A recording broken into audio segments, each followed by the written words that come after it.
धन्यवाद करते हैं और आज के वचन में अपन चलते हैं। सबसे पहले हम निकालते हैं यूहन्ना रचित सुसमाचार उसका दूसरा अध्याय। यूहन्ना रचित सुसमाचार उसका दूसरा अध्याय, और ये हम देखते हैं दूसरे अध्याय को पहली आयत से हम थोड़ा सा पढ़ेंगे और ये हम देखेंगे कि ये 10 आयत तक, 1 से 10 आयत तक हम पढ़ेंगे और हम देखते हैं ये यूहन्ना के अनुसार ये पहला आश्चर्य कर्म जो यीशु मसीह ने गलील के काना नगर में किया था।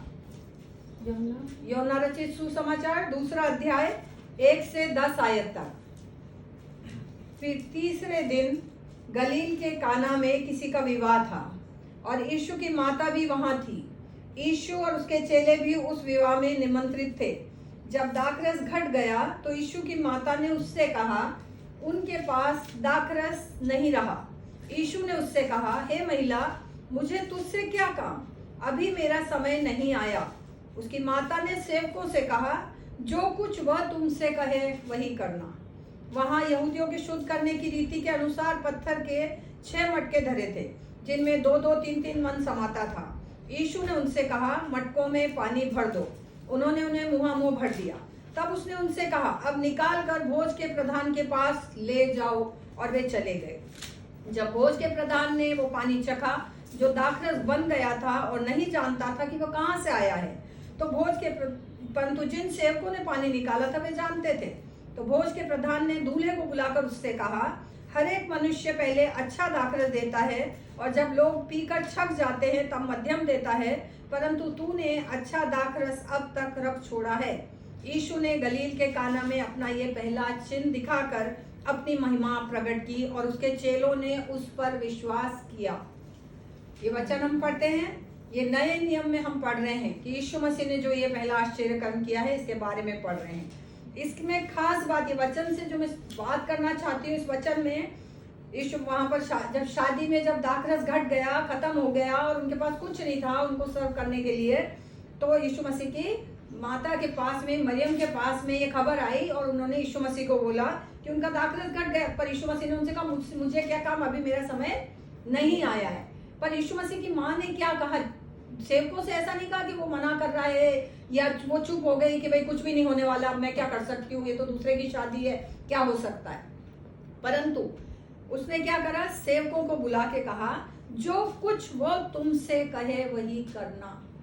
यीशु मसीह की माँ ने एक ही बात कही, जो कुछ वो तुमको कहे वही करना। यही इस पूरे अपन ने जो पढ़ा है ये इसी की चाबी है, आश्चर्य कर्म की चाबी है, जो कुछ वो तुमसे कहे वही करना। कई बार क्या होता है, जब परिस्थिति बिल्कुल खराब होती है और ये जैसे इस शादी में वो दाखरस एकदम से नहीं मंगवा सकते थे, एकदम से कुछ कर नहीं सकते थे। हो सकता है उनका बजट नहीं होगा, हो सकता है कि उनके यहाँ पे ये अवेलेबल नहीं होगा, बहुत कुछ बातें हो सकती है। परंतु यीशु मसीह की माँ ने एक ही बात को कहा, जो कुछ वो तुमसे कहे वही करना। हमारे जीवन में परिस्थितियां कैसी भी आ रही हो, कुछ भी हो रहा हो, कहीं भी कमी घटी हो गई हो, कहीं भी ऐसी सिचुएशन आ गई हो जिसे हम इंसानी रूप में हैंडल नहीं कर सकते, परंतु परमेश्वर का वचन कहता है कि जो कुछ वो तुमसे कहे वही करना। जब कुछ प्रभु हमसे कोई बात कहता है हमको वही करना है। अब इसमें आगे अपन देखते हैं, ये तो उनकी माँ ने बोला कि जो कुछ वह कहे वही करना, परंतु सेवकों ने क्या करा, यीशु मसीह ने सेवकों को आज्ञा दी कि उन मटकों को जो है वो पानी से भर दो, मुंह भर दो। आज के जमाने में यदि प्रभु हमसे ऐसी सिचुएशन में कहे तो हम कहेंगे ये आदमी क्या कर रहा है, क्योंकि वो यीशु मसीह को नहीं जानते थे। वो यीशु मसीह ने उससे पहले कोई आश्चर्य कर्म दिखाया नहीं है। तो इसलिए ये पहला आश्चर्य कर्म था, उन्हें नहीं पता था कि आश्चर्य कर्म करने वाला है इंसान, या इसमें प्रभु की वो शक्ति है या पवित्र आत्मा काम करेगा, उन्हें कुछ पता नहीं था। तो वो कैसे उस पानी को भरते, वो सोचते क्या कर रहे हैं, ये पानी भर के क्या कर लेगा, क्या पानी पिलाएगा लोगों को, क्या करेगा, हमारी हंसी उड़वाएगा। दौड़ के सबसे पहले उनको क्या करना चाहिए था, यीशु मसीह की बात मानने के बजाय अपने मालिक के पास जाते कि मालिक क्या कर रहे हैं, ये सब क्या हो रहा है, वो आदमी तो ऐसा कह रहा है हमको। परंतु उनमें से किसी सेवक ने एक भी शब्द नहीं कहा, अपना मुंह नहीं खोला। जैसा यीशु मसीह ने कहा वैसा ही किया। उन्होंने उन पत्थर के उन घड़ों को मुंह पानी से भर दिया। चलो ये भी ये बात उन्होंने मान ली, चलो भाई अगले ने कह दिया, लो भाई हमने भर दिया उन्होंने। पर आगे क्या हुआ, यीशु मसीह ने एक और आज्ञा उनको दी कि अब इसमें से निकालो और भोज के प्रधान के पास ले जाओ। अगर मैं और आप हम में से यदि कोई हो और हमें कोई कहे कि ये पानी भर दिया है, अब तुम इस पानी को निकाल के ले जाओ और वहां पे लोगों को सर्व कर दो, हम करेंगे? हम कहेंगे ये आदमी हमें भी पिटवाएगा, हमारी बेइज्जती कराएगा, हमें बेवकूफ समझता है, हमारी आंखों के सामने हमने अपने हाथों से पानी भरा है और ये हमसे कह रहा है इस पानी को ड्रॉ करो, निकालो और ले जाके भोजन उस भोज के प्रधान को पिला दो, उसको चखा दे। क्या चखाएंगे? वो भोज का प्रधान हमें निकाल देगा, हमारे काम से हटा देगा, हमें मजाक समझ रखा है हमने। परंतु उन दासों ने भी वैसा ही किया जैसा यीशु मसीह ने बोला। क्योंकि यीशु मसीह की मां ने क्या बोला? जैसा वो कहता है वैसा ही करना, अपने मन से कुछ मत करना। वो दास बड़बड़ाए नहीं, आपस में डिस्कस नहीं किया, उन्होंने अविश्वास नहीं किया, उन्होंने सवाल नहीं किया, परंतु उन्होंने जैसा यीशु मसीह ने कहा वैसा ही किया। मेरे को अभी भी याद है, आज जब मैं इस वचन को देख रही थी सुबह, तो मुझे मेरे पापा की याद आई। कभी भी कोई बात होती थी, मेरे पापा क्योंकि मिलिट्री के रिटायर्ड थे, तो मेरे को एक ही बात कहते थे हमेशा, बोलते थे फर्स्ट ओबे देन आस्क। पहले आज्ञा पालन करो, बाद में पूछना। कई बार वो हमको कोई बात कहते हैं ना, तो हम कहते क्यों? तो कहते फर्स्ट ओबे देन आस्क, मैं तुमको सब बताऊंगा क्यों, परंतु पहले जो मैंने कहा वो करो। है ना? तो ये हमारे को अपने जीवन का नियम बनाना है मसीह जीवन में, कि प्रभु ने जो कहा है हमें पहले वो करना है। सवाल करने की जरूरत नहीं है। क्योंकि कहते हैं ना, God is smarter than us. परमेश्वर हमसे ज्यादा स्मार्ट है। हम कितने स्मार्ट बन जाएं, पर प्रभु तो हमसे ज्यादा स्मार्ट है। प्रभु को पता है कहाँ क्या करना है, कब करना है, कैसे करना है। हमें नहीं पता, है ना? एक मेरे ख्याल से तीसरे उसमें लिखा हुआ है नीति वचन के अंदर कि तू अपनी बुद्धि का सहारा मत लेना, है ना? हर बात में परमेश्वर को करना, अपनी बुद्धि का सहारा मत लेना। पर हम नॉर्मली अपनी ही बुद्धि का सहारा लेते हैं। जब जब परिस्थिति खराब आती है, जब जब प्रॉब्लम आती है, सबसे पहले हमारा दिमाग चलता है। हमारे को अपने दिमाग को एक साइड में रखना है और हमें वो करना है जो प्रभु हमसे करने को कह रहा है। हम ऐसा नहीं करते। हमारे को सबसे पहला हमारा स्टेप होना चाहिए, जब भी परिस्थिति खराब आए, प्रभु आप बताओ मैं क्या करूं, और प्रभु बताएगा तुम ऐसा करो। और फिर हम उसमें सवाल नहीं करें, प्रभु अगर ऐसा करूं तो ऐसा हो जाएगा, वैसा करूं तो वैसा हो जाएगा, ऐसा नहीं करें। परंतु हम क्या करें? प्रभु आपने कहा है, बस मुझे वो करना है। इससे मतलब नहीं प्रभु से कैसे करेगा, प्रभु कर सकेगा कि नहीं कर सकेगा। प्रभु, क्योंकि वो दासों को यीशु मसीह के बारे में कुछ पता नहीं था। वो दास 1000 सवाल कर सकते थे। वो दास सीधे पहले अपने मालिक के पास जा सकते थे। वो दास पहले यीशु मसीह की शिकायत कर सकते थे, पर उन्होंने ऐसा कुछ भी नहीं किया। एक वचन अपन और देखते हैं, इसी उसमें पुराने नियम में चलते हैं अपन। दूसरा राजा उसका 4 अध्याय, दूसरा राजा उसका 4था अध्याय, उसका 4था अध्याय। और इसमें अपन देखते हैं, एक आयत से ही पढ़ते हैं अपन, और अपन चलते हैं इससे 7 आयत तक पढ़ेंगे। और इसमें लिखा है, भविष्य वक्ताओं के चेलों की पत्नियों में से एक स्त्री।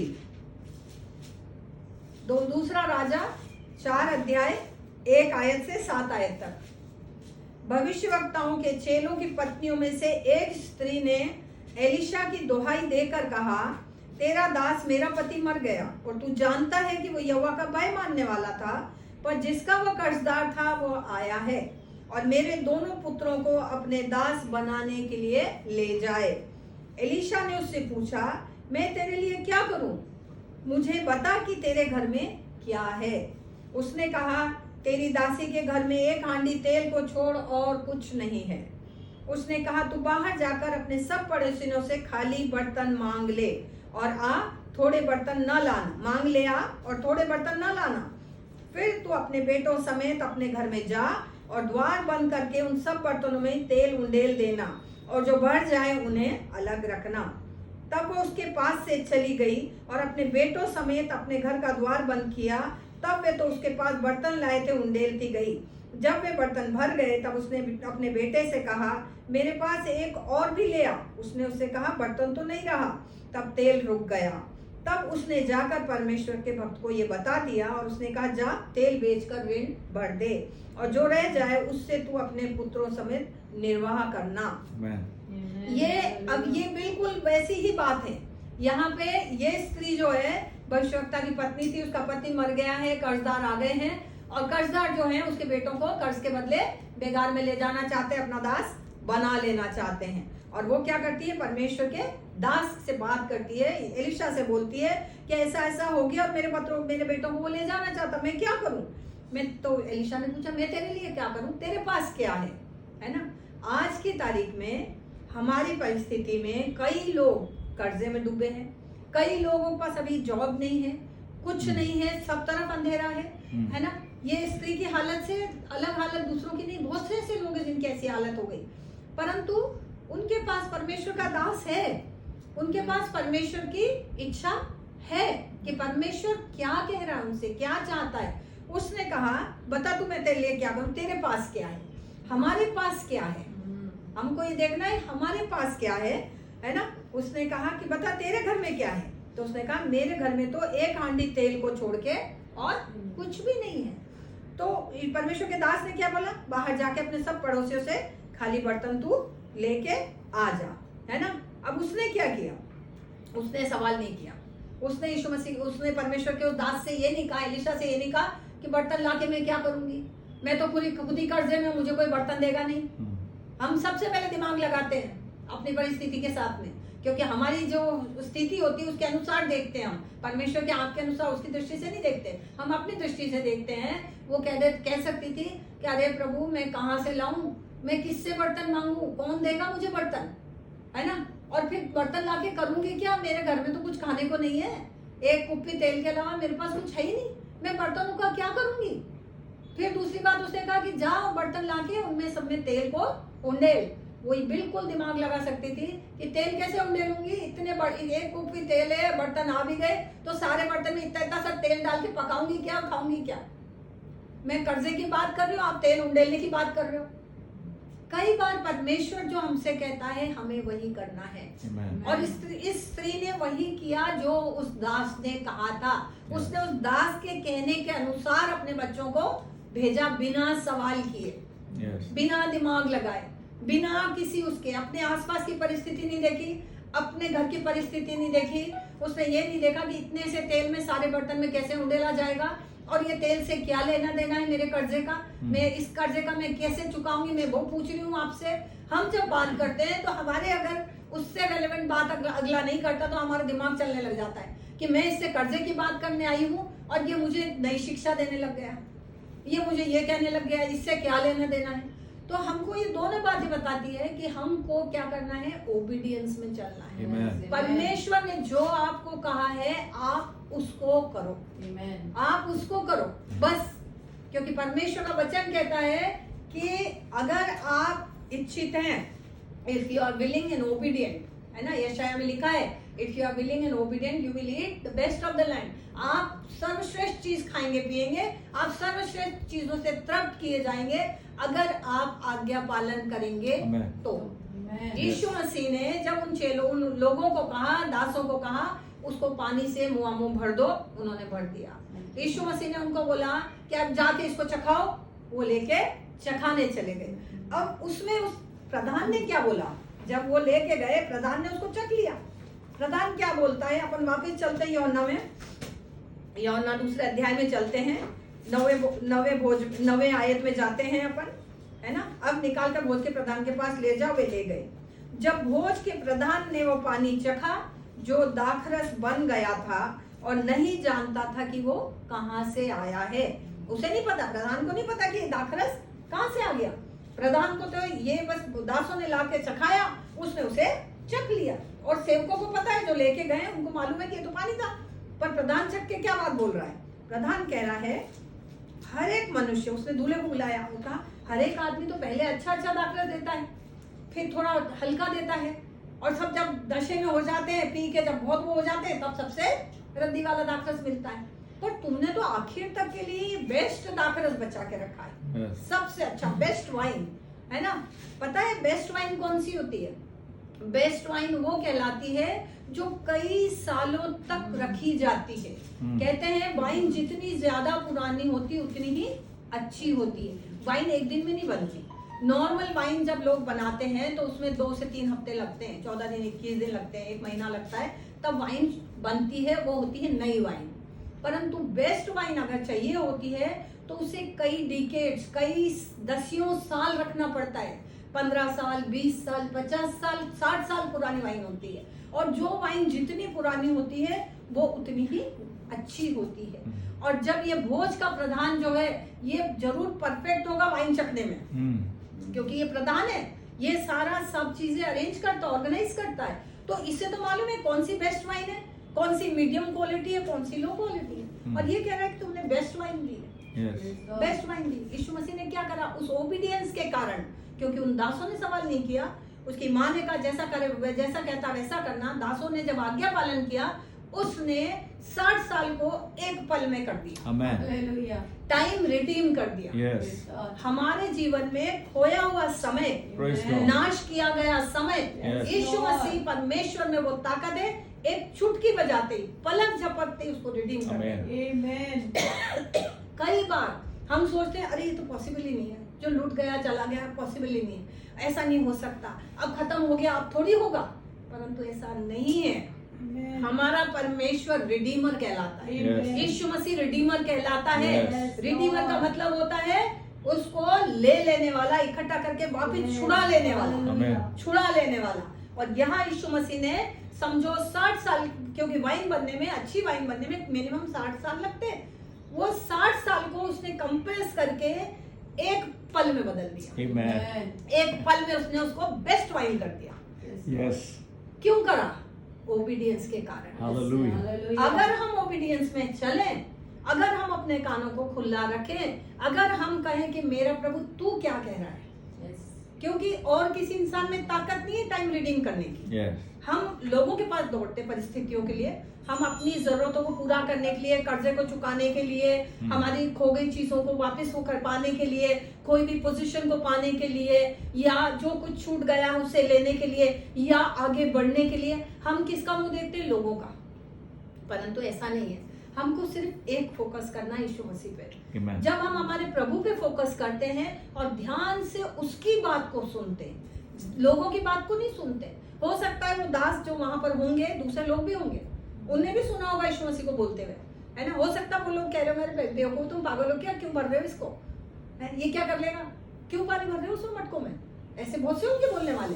पर उनके कान उधर नहीं लगे, उनके कान तो केवल यीशु मसीह की बात पे लगे कि यीशु मसीह ने जो कहा है उन्हें वही करना है, और यीशु मसीह के कहने के अनुसार उन्होंने किया। अगर हम प्रभु की ओर ध्यान दें, उस पे फोकस करें, उसकी आवाज पे फोकस करें, जो वो हमसे कह रहा है केवल वही करें, ना ज्यादा ना कम।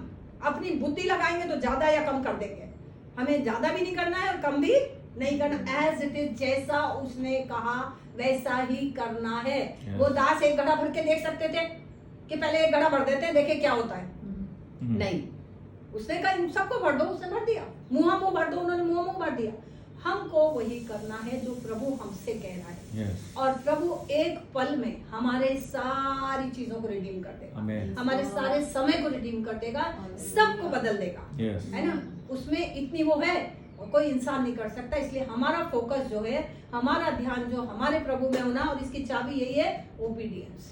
Yes. अगर हम आज्ञाकारिता में हैं, अगर हम प्रभु के अनुसार चल रहे हैं, अगर हम प्रभु के अलावा कहीं ताक नहीं रहे, प्रभु के अलावा हम किसी और पे भरोसा नहीं करते हैं, प्रभु के अलावा किसी और पे डिपेंड नहीं है, केवल उसकी आवाज सुन के उसको फॉलो करते हैं। बाइबल कहती है, रोमन्स में लिखा है ना, कि जो परमेश्वर के आत्मा के चलाए चलते हैं, केवल वही, बाइबल में लिखा है, केवल वही परमेश्वर के पुत्र हैं। Amen. तो प्रभु की आवाज सुन के जो चलते हैं वही उसके पुत्र हैं। Yes. तो उनको हर चीज का अधिकार है। Yes. हमको भी चाहिए कि हम प्रभु के आत्मा के चलाए चले, ताकि जो है हमारा सारा जो कुछ है, प्रभु हमारे लिए सब कुछ करेगा। हमें कुछ करने की जरूरत नहीं है, हमें परेशान होने की जरूरत Thank you, नहीं है, Lord. हमें किसी तरह की चिंता करने की जरूरत नहीं है ना। मैं विश्वास करती हूँ ये वचन ने हमारे जीवन में काम किया होगा, है ना। Praise प्रभु का God. धन्यवाद इस वचन के लिए। Praise God.